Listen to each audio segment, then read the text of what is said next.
What do you do when two just won't do? This episode of Impolite Society, we dig into the world of polyamory. But this isn't your grandma's swingers club.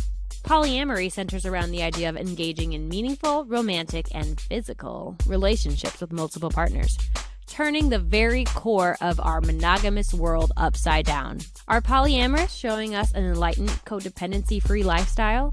Or can you really have your cake and eat it too? We explore what polyamory is, how the lifestyle works, and if it really can make you happier, all to get to the bottom of our question, is monogamy a dead end? That's what you're in for today on Impolite Society.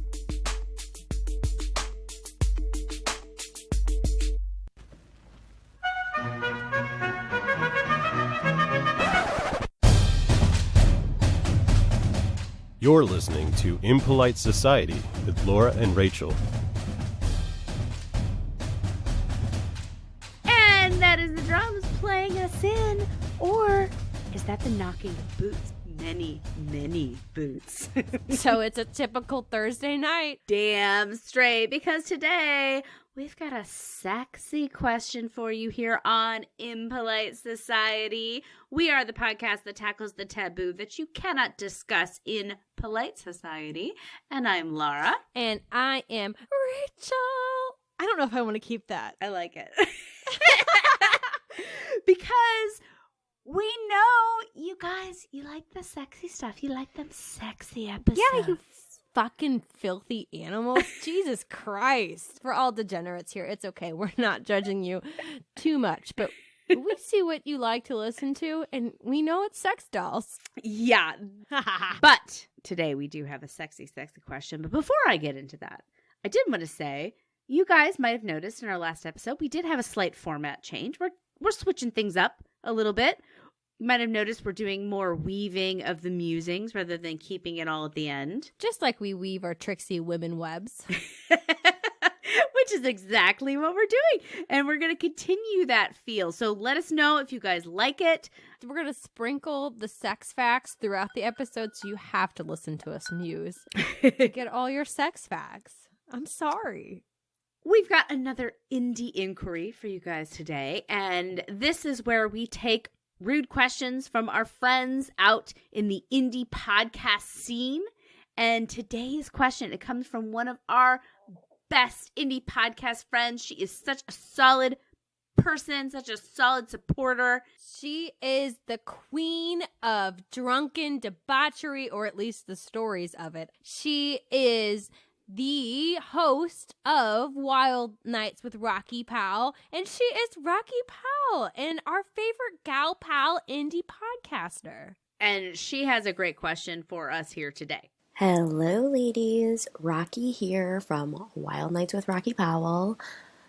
I have recently got back onto Tinder. Most, if not 99.8% of the guys I match with all want to be in polyamorous relationships. They are dating multiple partners, and I get that in the beginning, dating more than one woman. But for me, I lean more towards wanting to be in a monogamous relationship.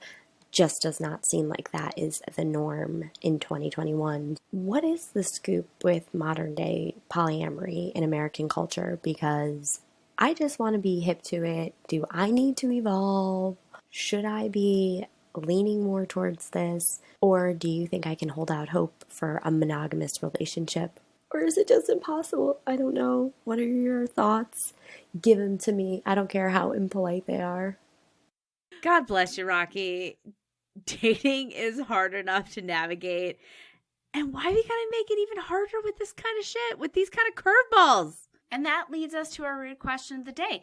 Is monogamy a dead end? Is there an end in sight? Is this the thing that we should be abandoning to make it towards the enlightened polyamorists? And polyamory is quite a curveball, guys.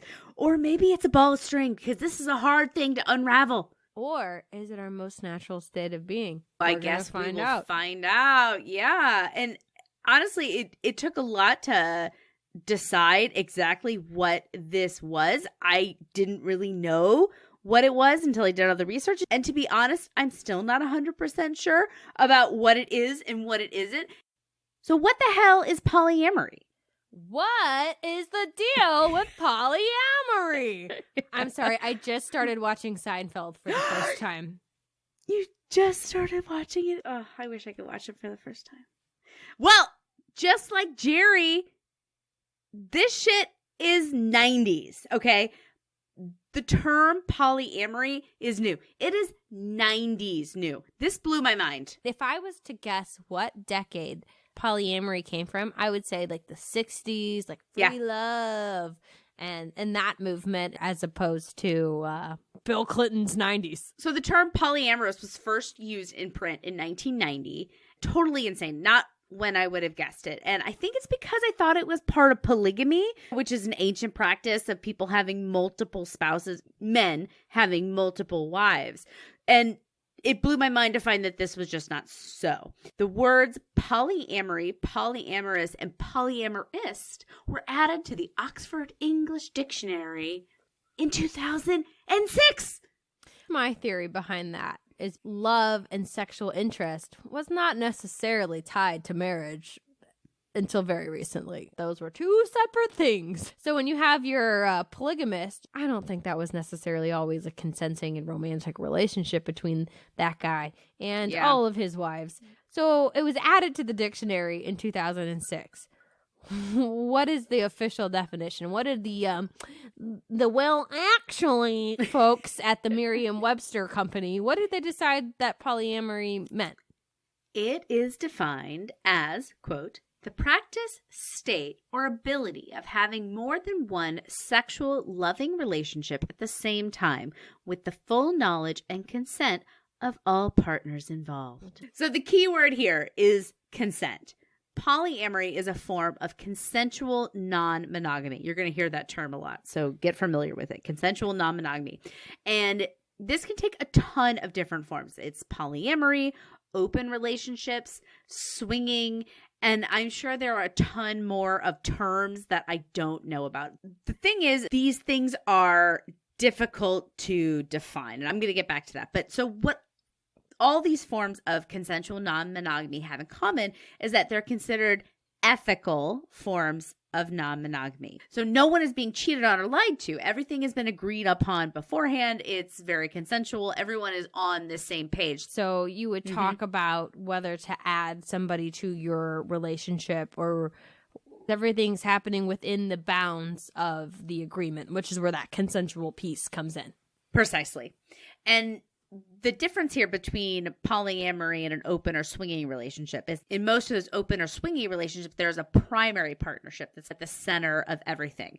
Relationships or midnight dalliances with others, those are usually purely sexual. So there's a Netflix and chill here, a romp at the swingers club there, and there's an agreement of emotional monogamy. So it is not a polyamorous relationship. That emotional intimacy in usually swingers or open relationships is only between the primary partner. Everything outside of it is just sex. Not the case with polyamory. Everything in that relationship is the agreement that emotional intimacy is allowed with others and part of that deal. And I say that it's usually part of the deal because polyamory can mean different things to different people. There's no one way to do things, and each couple or throuple makes up their own rules. There's no agreed upon rules in polyamory. So it's something that is really defined by the individual, which is good because it leads to a lot of flexibility, but also bad because it's very confusing and rife with a ton of complications. Is it confusing and complicated, or is it personalized and tailored to the individual situation? Because we all love customization this day and age. Oh, I hear all about it. It's like Netflix. You go on, you log in, it knows what you're thinking, blah, blah, blah, blah. You can make your relationship like that. You could program the algorithm of your relationship to be like your TikTok and give you the shit you actually want out of life. In theory. We'll get to that. TikTok doesn't always get it right either. I'm just saying that. The core tenets of polyamory are the consent of all involved, that there is commitment to the relationship or relationships, that both men and women can have multiple partnerships, so it's egalitarian in that way. And romance and emotional intimacy is allowed with others outside of, again, a primary relationship. We'll get into the different levels or hierarchy of relationships later. And the configurations that you can come up with are endless. There are geometric graphics to explain how all of this could work. Like constellations in the stars. I'm in a Orion relationship because there's 3 of us in the belt and we're holding up the rest of the pants. Exactly. The pants group. It could be a triangle where 3 people are in a group relationship, so like that throuple. There could be a central person who has equal relationship with 2 others, so imagine like a V. The main person is at the crux of the V.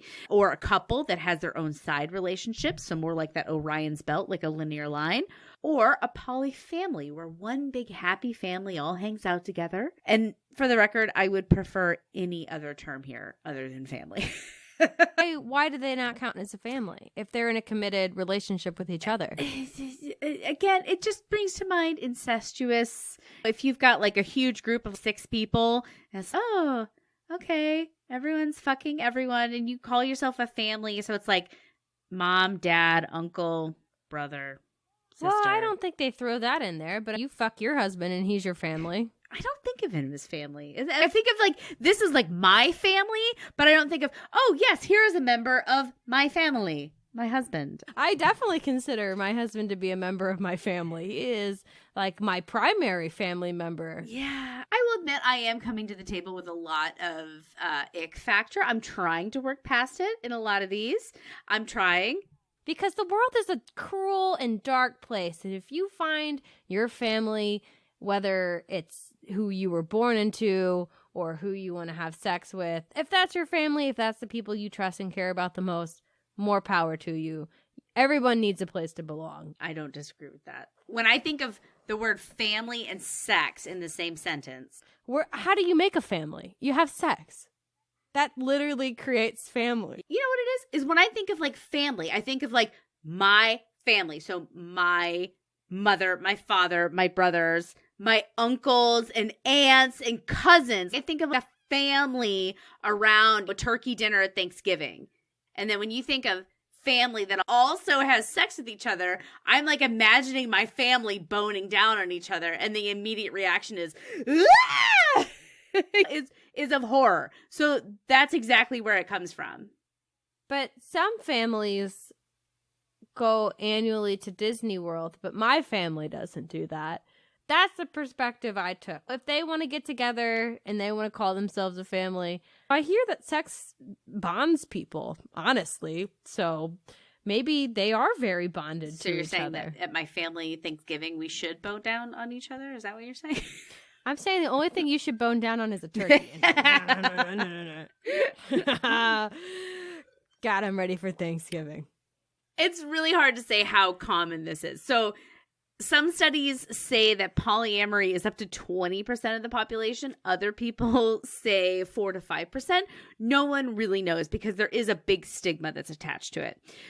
In this research, I was reminded a lot of our BDSM episode, only with a ton less graphic images, because this is a really hard group to study and sampling can be tricky.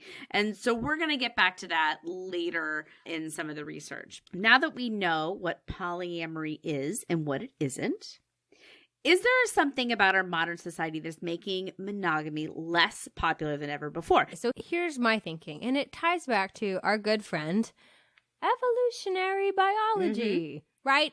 Monogamy kind of goes against evolutionary biology because the thought is to spread your seed as far as possible. So in that case, a man should be having sex with as many women as possible to have as many offspring as possible. And by being in a committed monogamous relationship, you are actually limiting your prolificness, as one would say. But that only works when there's a plethora of females to mate with, because humans have the longest childhood. They're hard to raise, man. They could die at any second. So if you're out here just dropping your seed and running, here comes another male behind you. And if your lady is lactating, she is not ovulating. There's a rhyme in there somewhere. And the best way to get her back in the mood is to just get rid of that little kiddo. At some point in our evolutionary history, it became advantageous for the male to stay with the one woman to help see that child through the breastfeeding years so that his seed was propagated and took root, and he wasn't just scattering his seeds all over the continent like Johnny Appleseed. This progeny would actually reach adulthood. Yes, and to propagate its own Johnny Appleseed Exactly. situation. I think that the idea of monogamy came from a lack of choices. Well, then comes along these little apps in our hands like Tinder and Bumble and Hinge. All of a sudden, we have more choices than ever before. Yeah.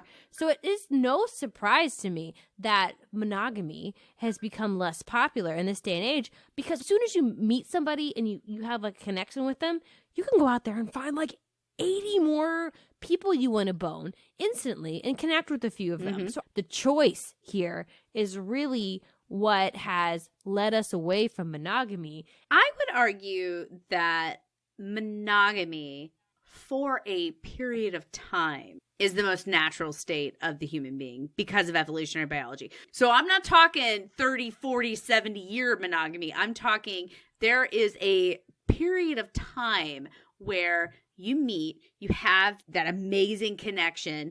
Chemical Your reaction. brain is firing like bonkers. You bone, you make the baby, and babies be cute, right? So you stick around. And they're cute, and then also they start saying things like "I love you" and all these kind of things, and they rope you in. They tricky like that. Babies be tricky, and so I think that shorter periods of time of monogamy are the most natural way of doing things. The 7-year itch is a natural thing. That's the time that it takes a child to be born and kind of grow into a semi-independent state that mom and dad are supposed to stay together. And then after that, it's like, what's that over there? But society has taken that to the extreme and saying, you marry, you are with that one person until you die. Death also was a lot more frequent when you were a lot having younger babies. as well. Yes, yeah. So that 7-year itch might not have happened so much in the old days because you have a baby with a lady, you have maybe the second one, she dies. Oh, here's the next thing. Next one's the coming next along. hot young thing. Yeah. Until death do us part, that hit different. Couple centuries ago than it does today. It's true. And so I think that you're right saying we have more choices than ever before right now. But I've read multiple studies. None of them are linked here because this wasn't a part of my research.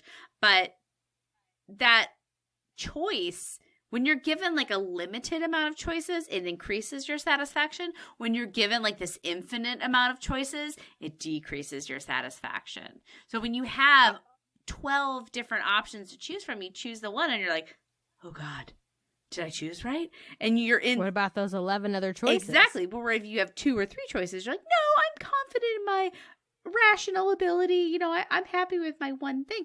So as these choices have expanded, I don't think it's surprising that people have tried to be like, no, I can have it all. But does that really make you happier? We're going to get and into it's a mix, right? Because there is actually a book that I read, Modern Romance by Aziz Ansari. This is before the allegations of him assaulting a lady came out. But he has a book about modern love, and the first couple chapters are just about proximity. Back in the day, you just married who was in your town, right? Sure. And you were like, yeah, this is the best guy for me in my town of 2,000 people. We're great. But nowadays, you can connect to so many. So you always have those options. And along those same lines, thinking about choice. When I was a kid, I grew up without cable. I had 12 channels. And I would happily watch the reruns of The King of Queens every night because that was the best of the 12. But now that I have Netflix, it takes me fucking ever to pick what I want to watch. And even still, I always feel like there's something else I should be watching. And I think that perfectly sums up our issue or our hesitation to be monogamous this day and age. Yeah, when there's so many options out there, you can't help but wonder what you're missing. And so, yeah, I think that FOMO. Oh, to the extreme. FOMO to the extreme. And of course, now with our more liberal society, we're telling people that it's okay to follow their urges and live the way that they want to live. So there's not as much rigid social structure in place to tell people what they can and cannot do. People are allowed to stray from the, quote, correct path. I also think we're very permeated with this idea of a soulmate. I feel like a lot of people are very hyper-focused on that, where one person should be everything to you. So when you are comparing the people you go on your Bumble or your Tinder dates with, you're not comparing them against the other people you've met. You're comparing them against your soulmate. Yeah. That's the criteria, that you are the one person that's created for me, and you're going to perfectly fill all of my needs. That can range from like your emotional fulfillment to the best sex of your life. And it doesn't exist. The soulmate doesn't exist. That missing of it is what leads to polyamory too, which is also maybe why we see it in the last couple decades, because that's when people start thinking about soulmates, and Disney has permeated our culture enough where we're like, I need the best of everything. So we've got our own theories as to why this lifestyle is having a moment. But what do polyamorists say? And we're going to dig into what those polyamorists say after this quick break.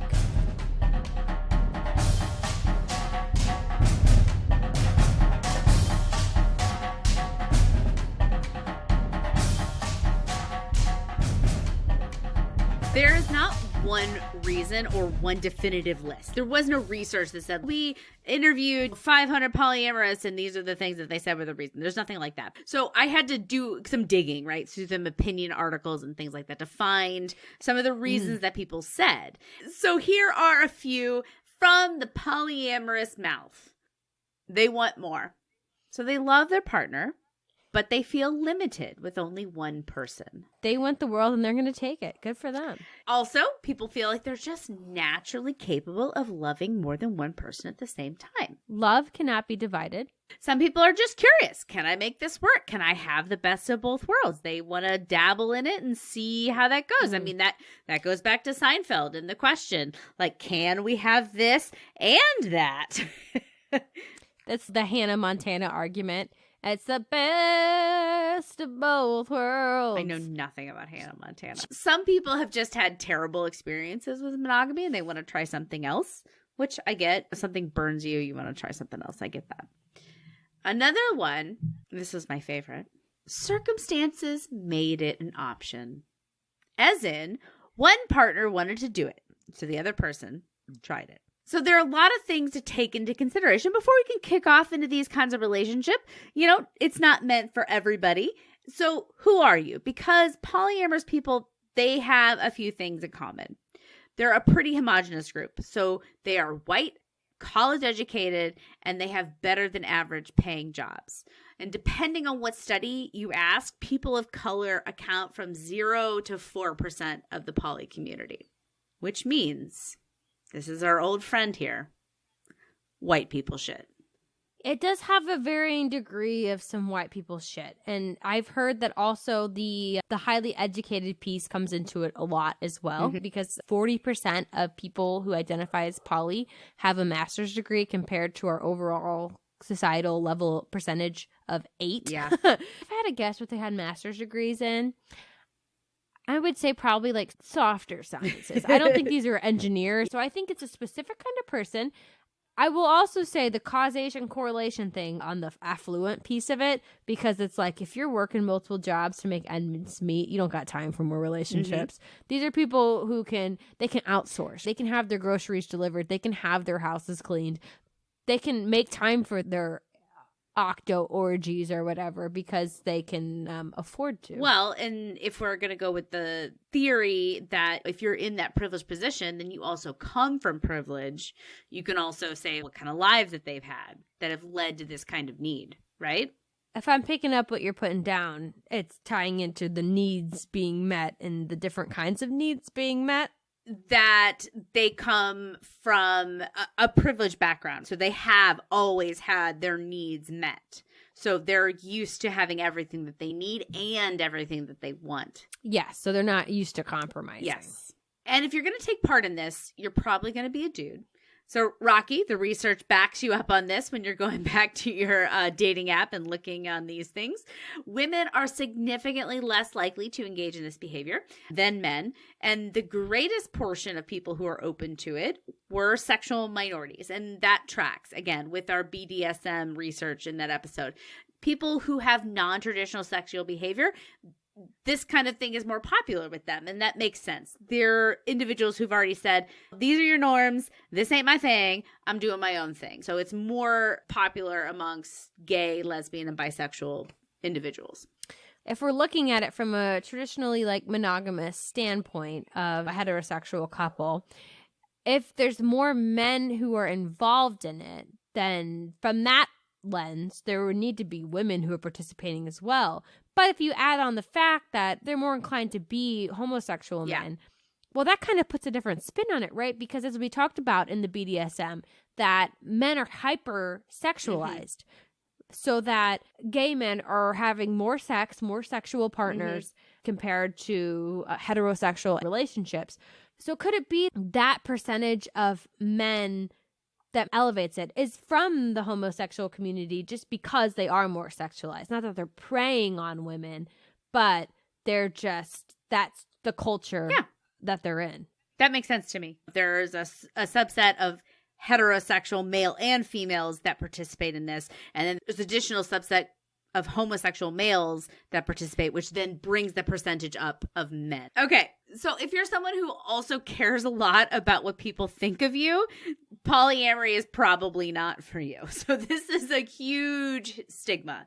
And this affects your job, your family, custody battles with children. Society views people that have these kind of relationships, they look at them as icky, honestly, flawed, icky, lower relationship quality people. So if you're really sensitive to that kind of stuff, this ain't your cup of tea. You could lose your children because you are in a triad. That's a specific court case where a woman lost her child to the child's biological grandparents. Yes, because they said that she was living a depraved lifestyle. Yeah, I read some other stuff about that, though, where, like, she also was like, no, you're right, I can't I literally can't take care of this child. Like, she didn't have the means and, like, all this other kind of stuff. And it was one factor in that overall decision. But it makes a sensational news story, right? And another thing to look out for in these relationships is an unequal power dynamic. So if you are in a committed, entwined relationship, financially, lifestyle, everything is entwined, and the person who makes the most money wants to go poly, it can make things difficult. But I don't think this just applies to polyamorous relationship. That's kind of everything in life. So whoever makes the money calls the shots. It's where you live, what couch you buy, where you go on vacation. Oh, yes. What sexual things you try in the bedroom. And it's almost like domestic work should be valued by our society to the point where there is some kind of financial compensation, maybe through a program like Universal Basic Income.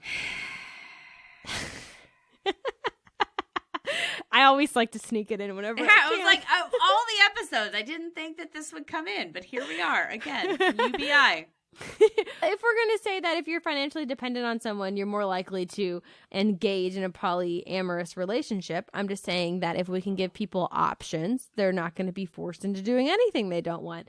Absolutely. And the polyamorous relationships, these aren't all just sunshine and daisies, having all kinds of sex and love and intimacy and just feeling amazing all the time. There are a lot of pitfalls in these relationships, as you can imagine. First one of which is time management. So if you have more than one partner, you have more than one person to please. And that leaves a lot less time for each of your partners and less time for yourself. So you have to balance the needs of your partners. That means that sometimes the needs for yourself can be pushed aside to please the group, or the opposite. Sometimes you push yourself ahead of the needs of the group. Somebody is getting shortchanged here. So that's a difficult thing to juggle. I'm a little confused as well because you might have two partners, but you're, I guess, in the linear space, right? You're trying to meet both of all their needs. Yeah. But let's say I have a partner and they have another partner, then can that help with the time management because I don't have to be that person's fully emotional support? Can I share that load with somebody else? Yeah, I think in theory that you can. I think that comes down to the customization, but also the complications. Customization. That's a corporate word. Of these relationships that it's, yeah, if you're balancing two relationships and that other person already has another person, then I think that kind of works out more naturally. But if your partner A or B doesn't have another person at the moment, because relationships start and fail, you're not a monogamy forever. Do you know what I mean? It's not till death do us part. So some relationships of them could be, right? Yeah, in they the could triad. be. Yeah, absolutely. But things fall in and fall out naturally with relationships, as we know from monogamy and polyamory, that things don't last forever all the time. So there are times when your partner on your left doesn't have another person to share that load, but the person on the right does. And so it can get complicated. These are the kinds of things that you have to navigate when you're in these relationships. So what you're saying is the relationships are complicated regardless of how many people are involved. Absolutely. I hand to the Bible. Yes, sir. Yes, Relationships guaranteed. are complicated. Yeah.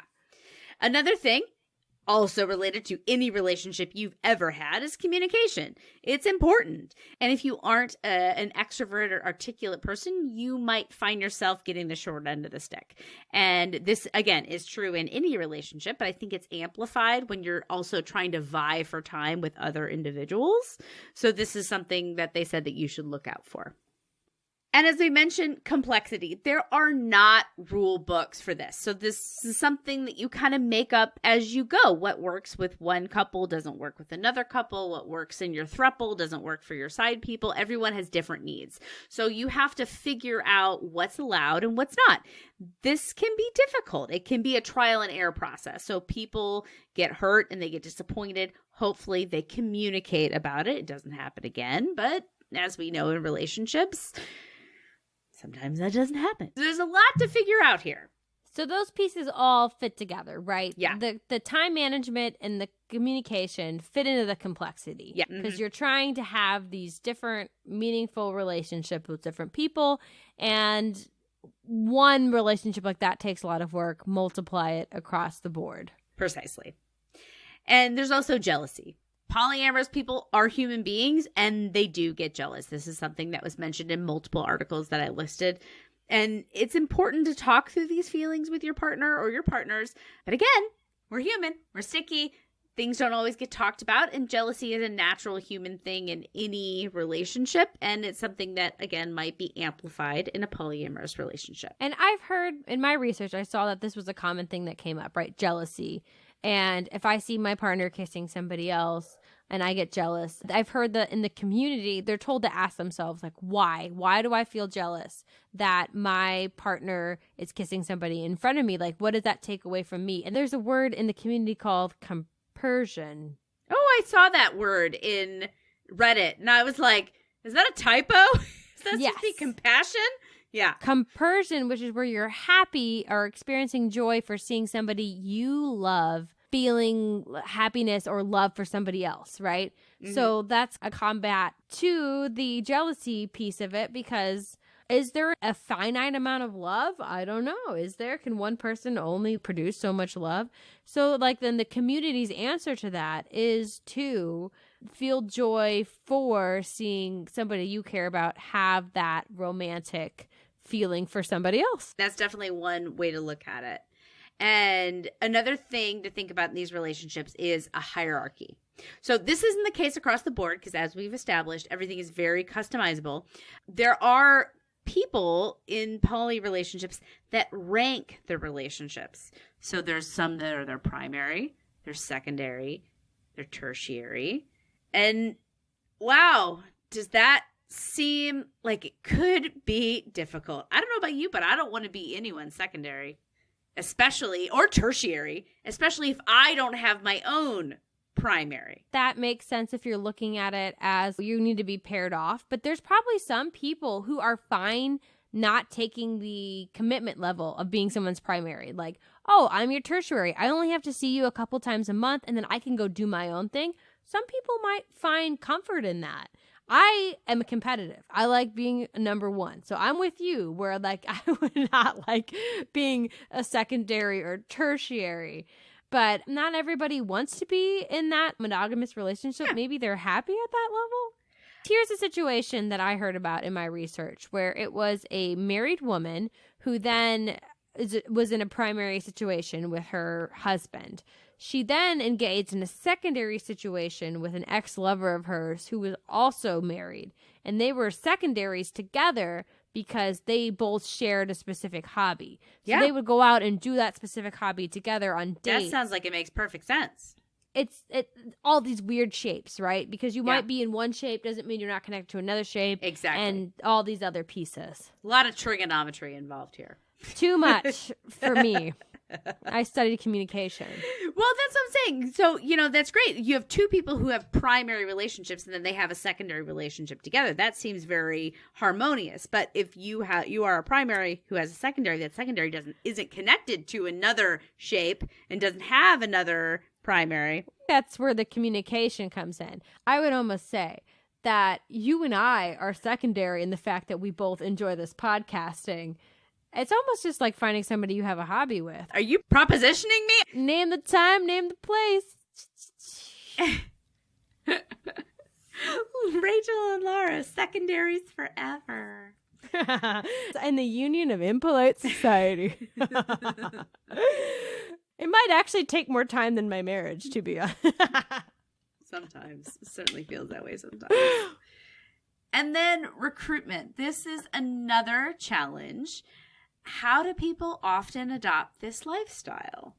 And it's often by being recruited, quote unquote, by a current partner.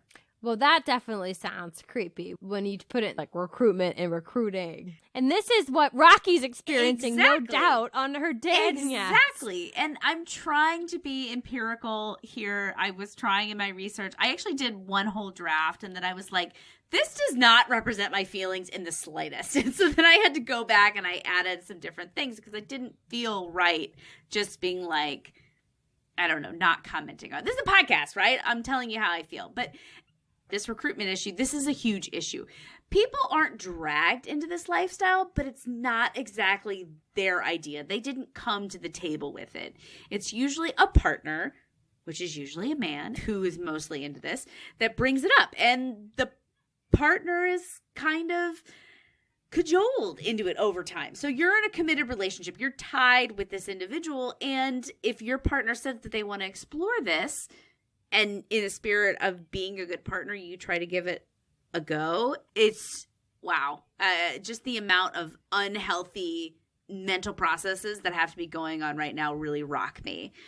So poly people, they talk a lot about infinite love and that you're conditioned to be monogamous through society. It's a lot about personal growth and your insecurities you have to work through and you're codependent and how much attachment do you have people. There was a lot of this terminology in a lot of the things that I read, and the way they talk in this psychobabble, and they talk like they are the enlightened, evolved ones, and everyone else that doesn't believe this way is below them and somehow inferior, or, oh, you just haven't come to my level of personal growth and of infinite love. They're making their partner feel less than for wanting what they want. And that's not cool, man. That's a really sneaky trick to pull on somebody. And that goes against kind of the most basic principles of the lifestyle, which is communication and honesty and that kind of stuff. Well, I don't think that it does, because they're seeing themselves, if I am communicating, I am being honest, I'm telling you what I think.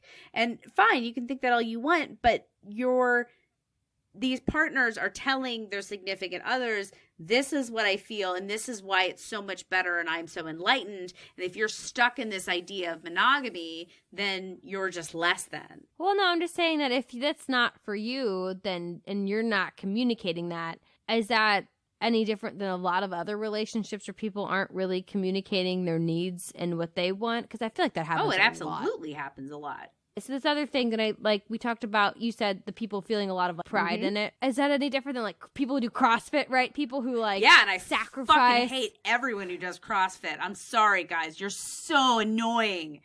Okay, because these are people who have given up something, they're sacrificing, and they're taking a lot of pride in it. Annoying. It's like borderline cultish. You're like, God, get over it. Great. Well, you're CrossFit. Good for you. This reminds me of our parenting episode we had back in the Big Talk days. Where it's just something is hard and people are making sacrifices for it. I'm sure it takes a lot to overcome the idea of your partner being with somebody else, whether it's conditioned, whether it's natural, whether it's da-da-da-da. But people take a lot of pride in any kind of sacrifice that they make, whether it's waking up at 5 a.m. to go to CrossFit, whether it's losing 3 months of sleep to raise an infant, whether it's... I take no pride in that. All I do is bitch about it. Well, it's hard. It's hard. And it sucked. I think that you can, when you get on the other side, right, be proud of what you did. Whenever you're putting yourself in a comfortable situation, you're growing. So this holier than thou attitude, it might just be a cause of that, where they put themselves in a situation, they've been uncomfortable, and maybe they have grown from it in their own perspective. Well, and that's fine from them, from their perspective. But again, to say that other people are less than because they want something different, that's not cool. Are they saying that they're less than? When you're talking about how evolved you are and that, oh, you're only into monogamy because you have an attachment problem, you're codependent. Yeah, I think that they are. There was a book that was available on Google Scholar, and I was looking through it, and it was polyamory in the 21st century or something. And this woman was talking about why people participate in polyamory. And this one session that she recounted, from a therapist office, made the hair on the back of my neck stand up. The way that it was phrased. It was this woman whose husband was polyamorous, and he was trying to get her to participate, and she was uncomfortable with it. And they were, quote, working through it with this therapist who was also very pro polyamory. And they were like, oh, by addressing her discomfort, we made her look at her discomfort and realize she was only discomforted because she was upset. But it was you are straight gaslighting this woman, telling her that she's not allowed to be uncomfortable about this, even though she clearly was. And it was just very upsetting to read. I'm picking up what you're putting down here in this case. And if we're going to really flip the script then, because we talked about consensual non-monogamy. But is monogamy consensual? In our society, do people really choose to be monogamous, or is that because that is the path that's laid out for them? So if you're looking at that perspective, there's non-consensual monogamy happening every day. People who are stuck in failed marriages, is that what you mean? Across the board, people who maybe are like, oh, well, I love this person, and I don't want to lose them, so I'm going to be monogamous, even if it's not what I feel I want to do, or it's not what's best for me. And I think that's where you get a lot of resentment in marriages over time. And I think that's what everyone is trying to avoid. So that is when your spouse comes to you and says, oh, I want to experience polyamory. You want to be like, well, I don't want you to resent me, so let's go ahead and give this a try. And so I think it just comes down to a base level of incompatibility in that case. Well, and yeah, if you can't lay down your boundaries, that you should be able to say, no, that's not for me. This isn't going to work out. Granted, we don't live in a vacuum. Intersectionality here, where for women it's harder, right? Because they're more likely to be financially dependent on their significant other. They're also told a woman's value is her status of being in a relation to men. So it is harder for women to draw that line. But what we've talked about in the past about people being their own person and being able to make their own decisions and not being victims of circumstance, that they should be able to stand up for themselves in that moment. That's what you need. This isn't for us. Yeah. And I guess that's the moral of the story here, because we keep going, we're talking. It's just really know what you want and be able to advocate for it. And it is shitty if a therapist is telling you that what you want isn't valid. That is shitty. But just be able to know what you want and be able to advocate for yourself, because apparently there's all kinds of sketchiness happening in the world. A lot of the Reddits and the articles that I read from polyamorous also, I'm just going to say this, they were just straight weird. Like, there's a lot of talk about anti-capitalism and feminism, Marxism, and feminism. energies. That's weird. And no. I mean, just like the way that they were like framing it, it was like some sort of like political choice. That's just because the group that's doing it is those rich white liberals. So this, does it surprise you that they're communist? No. That's what I'm saying. And just like, is this just general counterculture shit? Like, it all has to be wrapped up in there? I don't know. But the whole thing just left me with like, what the fuck? Well, this copulation has always existed in the world, right? It was in the 60s with the free love. And it was before that in some other kind of way. So... yeah, it was just something that I had to mention because it came up enough for me to be like, what? So, as two married monogamous women, aside from our secondary impolite society relationships that we have going on, I think we both know how hard it is to achieve real emotional intimacy with one person. Do you think that it's possible to have a fulfilling emotional relationship with multiple people at the same time? Oh, yeah, 100%. I think you can have a fulfilling emotional relationship with multiple people. Yeah. I guess maybe the difference is emotional versus romantic. And yeah, okay. Yeah, because I definitely have a fulfilling emotional relationship with many of my friends while also having my monogamous relationship. Yeah, I didn't think that was groundbreaking. Yeah. Have a fulfilling emotional and romantic relationship with several people at the same time.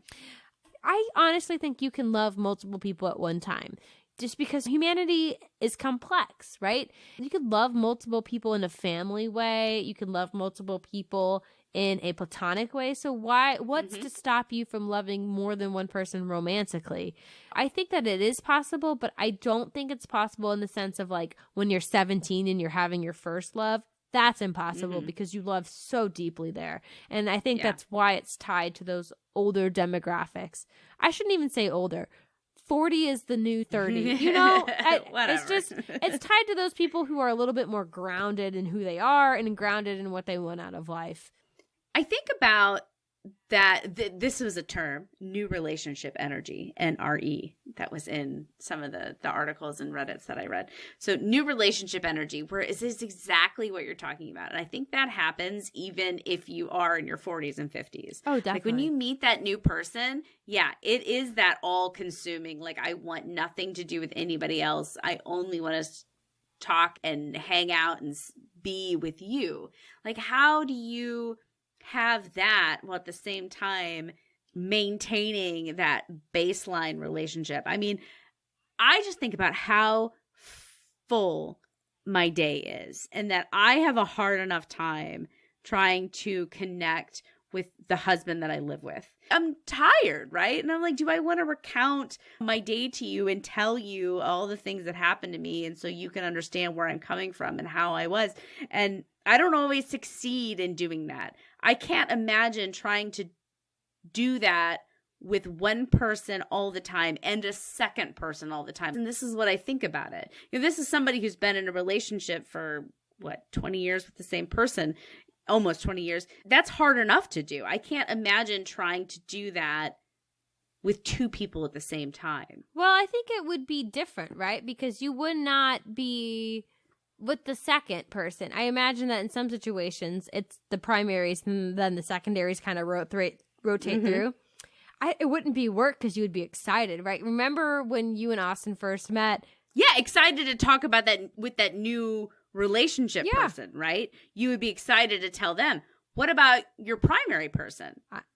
How do you maintain that connection? Oh, maybe I'm not the best person to ask because you're describing those things. I don't do that now.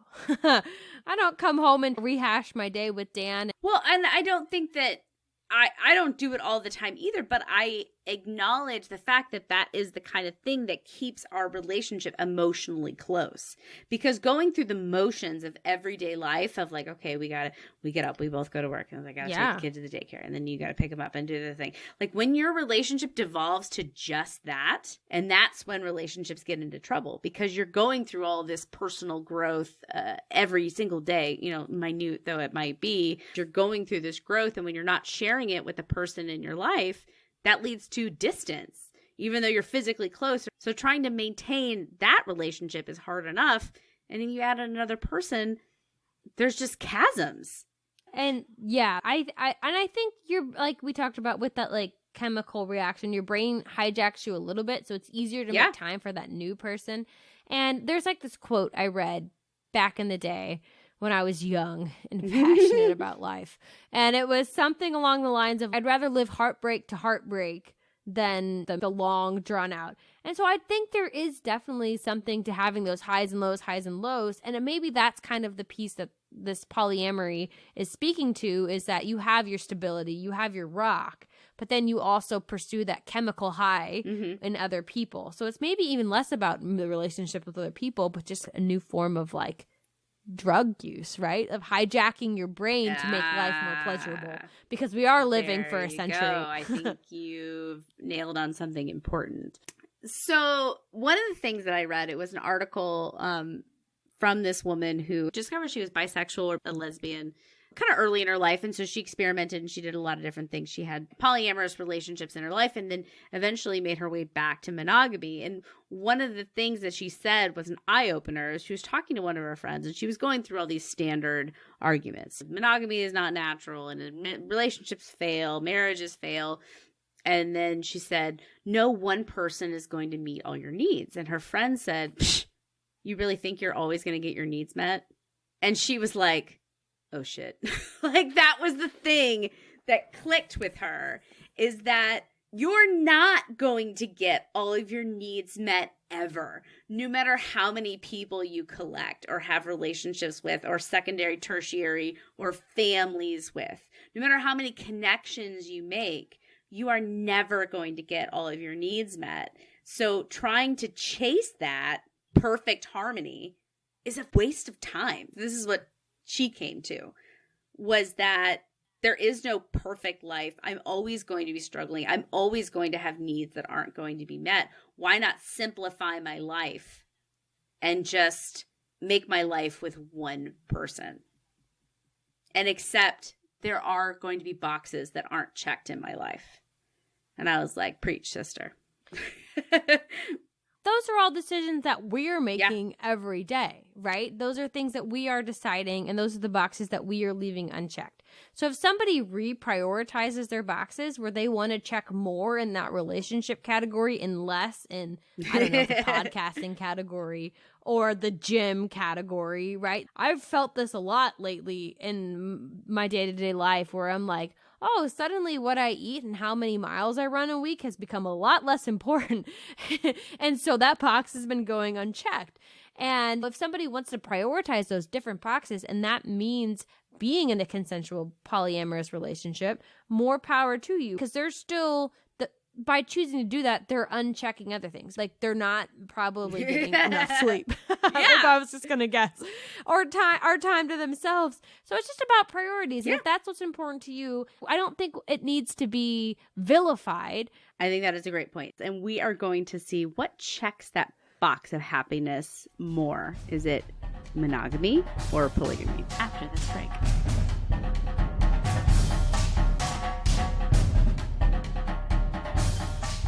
So people outside of the community, they have very strong reactions to consensual non-monogamy. As we have discussed, it can really wreck your life. We know it's a taboo, so we know there's a lot of disgust, a lot of moral indignation. But another reaction people have is pity. So people think that people in consensual non-monogamous relationship, they couldn't possibly be as happy and satisfied and fulfilled as an individual in a monogamous relationship. And there have been a few studies done on the happiness factor. And these results are pretty interesting, if I do say so myself. So in Canada, research that was conducted in 2018 studied this group of 350 people. And this was a group of mixed people, so consensual non-monogamy and monogamous. But it wasn't a 50-50 mix. And in this, quote, participants reported on their sexual motivation during their most recent sexual event, their level of sexual need fulfillment, and measures of sexual and relational satisfaction with their current or primary partner. What they found was that there was no difference in the two groups' level of relationship and sexual satisfaction. So according to this study, it's a wash. Whether you're boning or emotionally connected with several people or only one person, it all came out the same. All came out in the wash. So it's equally valid, right? I mean, exactly. That is what this study came up with. I think that this is a very fair point to make about life in general. It does not matter what you do. You'll probably be equally happy regardless. Yeah, because all these choices don't necessarily make you happier, right? Exactly. Nothing will make you happy. Life is suffering. Lean into the misery and the monotony and the pain. Life. Preach. Another study in 2050. Another study. It's a future study beamed back in time. You almost spit took. 2050. I'm so excited. Tell us what's in store. In 2015, they collected responses from 500 people in an online survey. And this looked at older U.S. adults, 55 plus, who engaged in non-exclusive sexual relationships. So this could be a lot of different things. 555 plus knew how to use an online survey. Yeah, That's apparently surprising. They're hip. They're cool. And they're liberal master's degrees. Sus. They compared these responses to a similarly sized group of adults in the general population. And what they found, it was shocking. And it will rock you to your very core, Rachel. The people who experienced non-exclusive sexual relationships had more sex than monogamous. What a surprise. Dun, dun, dun. But actually, they were also in better health. And they were significantly happier than the general population. So, if you're going to go this route, maybe do it when you're old. Because apparently they are just thrilled about it. So then I'm going to throw in that causation versus correlation, because if you are polyamorous, like we said, where you're more inclined to be wealthy, so you might have just been taking better care of yourself, because we all know rich people, they can afford those whole foods foods, yeah, the organic shit that the rest of us only dream about and buy on our birthdays. So I think that that's probably a correlation as much as it is a causation in that sense. Well, I'm going to say that I think this research is a red herring. So it was quoted in the polyamorous research, but I think it's really not a red herring. Communism was a red herring. Clue the movie. That's right. You got my reference. I know, exactly. That's what I was trying to reference, but you knew exactly what I was trying to reference. And then you referenced it, and I got the reference. This is why we're secondaries. Well, because this study really wasn't about consensual non-monogamy. It was about non-exclusive sexual relationships. That means these people were just playing the field. So they're older, they're divorced, or their spouses are dead, and they're dating. What's not to love about that? Well, I feel like dating at 55 plus would be maybe a little difficult. But then again, everybody's got lower inhibitions, you know? You see the pearly gates on the horizon. You're like, you know, there's no moment like now. And I will also say that if you're single and you're playing the field, you maybe have a little bit more incentive to keep it tight. So maybe that's why you're healthier in that regard too. Precisely. So again, falls back into that causation versus correlation. Yeah. And a little fun aside on this is that the group that came closest to the single happening people who were so happy were married men. And I know that both of us, we've talked about those studies that show that married men are the happiest of all of us. And they live longer than single men. Meanwhile, we trade our lives for spouses. Exactly. I mean, they have what we all want is a woman to take care of us, right? That's what makes everyone the happiest. A wife, mommy. Exactly. Wife, mommy. Where are my slacks? Wife, mommy. Where's the ketchup? Where do we keep the sheets in this house? Another study in 2014, the Journal of Sex Research, they published this beast of an article. It looked at a ton of different studies and combined it all together to look at consensual non-monogamists and their levels of happiness. So they dug into this research that other people had done, and they got out their calculators, right? And they wanted to see if people who were swinging in open relationships or polyamorous relationships were really more or less happy than monogamous. And the answer was, again, about the same. So, quote, "The majority of research suggests that the psychological well-being and the quality of relationships of consensual non-monogamous is not significantly different from that of monogamous. This is evident in terms of psychological well-being, overall relationship adjustment, jealousy, sexual satisfaction, and relationship stability." So it did admit that there was a sizable amount of inconsistency within the data. So all these different studies that other people had done, they compounded it into their calculators. They did notice that 2 studies conducted on 2 different groups of people could come up with totally different results. And that let the researchers know that the happiness of a person in these relationships is really down to the individual rather than the circumstances that they were in, whether it's polyamorous or monogamous. God damn. So is this saying that we make our own happiness, that we can't find happiness externally, and it's really down to us to make it and achieve it and manifest it? Because I can't handle that. Yes, that's exactly what it's saying. No! If you are an unhappy, a jealous, a chaotic person, you're going to be that way whether you're in a monogamous relationship or a polyamorous relationship. It doesn't matter. You are who you are. That's a lesson we can all take out of here. And much like in our BDSM episode, the researchers do admit that this group is hard to study. It's hard to find them, right? So the best places to find these individuals is to go on websites that are dedicated to polyamory. And these websites are usually only talking about those positive aspects of non-monogamy. And people will self-select into studies when they've had a positive experience. If you've had a soul-crushing experience, you're not hanging out on these websites that talk about how great it is. I went to Rome. I didn't really like Rome. I'm not hanging out on the Yay Rome Reddit, right? When they're going to do a poll about what do you think of Rome on that website, I'm not going to be included in it. So it's really a difficult thing to gauge for scientists. Where do you find these people that's not in a yay or I hate it forum online? So all that in your head, thinking about all the different things that we've talked about. Back to the root question. Is monogamy a dead end? And the answer, I think, is pretty simple here. No fucking way.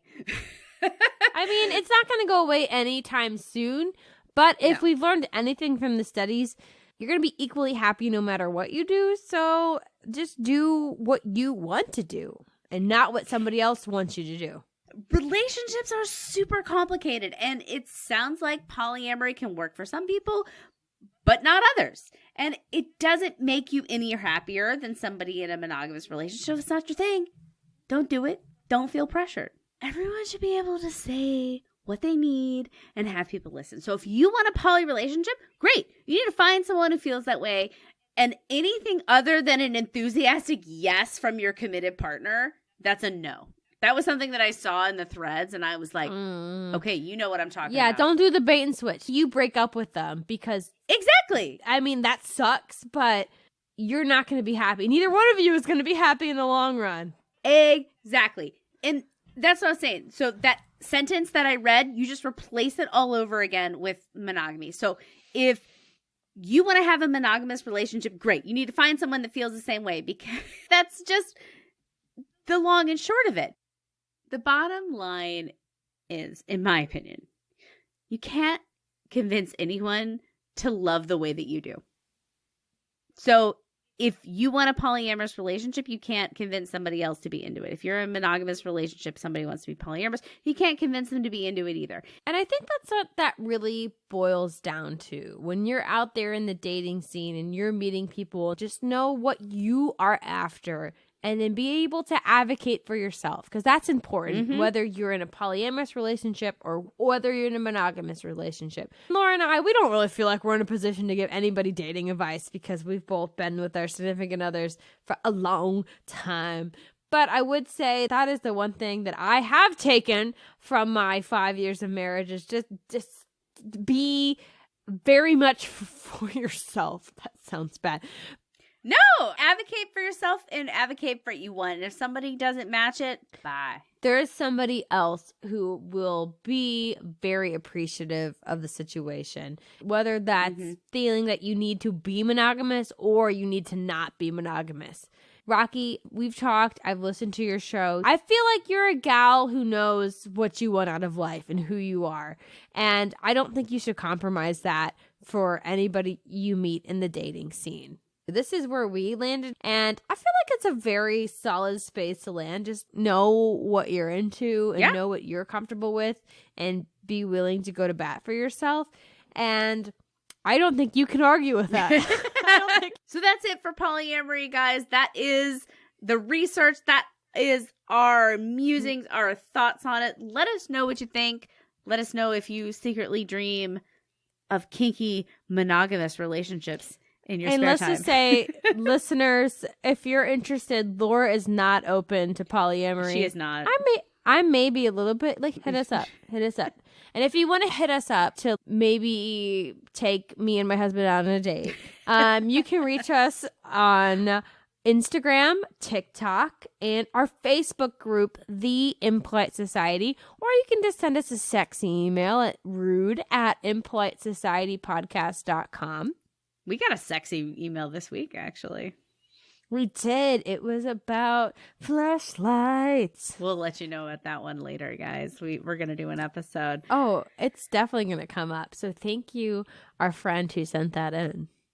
Tell us all about your sex toy mishaps. I've got so many to tell. I could do a whole episode on Laura's sex toy mishaps. Really? Yes. How many can one person have? Apparently more than 2. So 3. If you're curious, Laura has had 3 sex toy mishaps.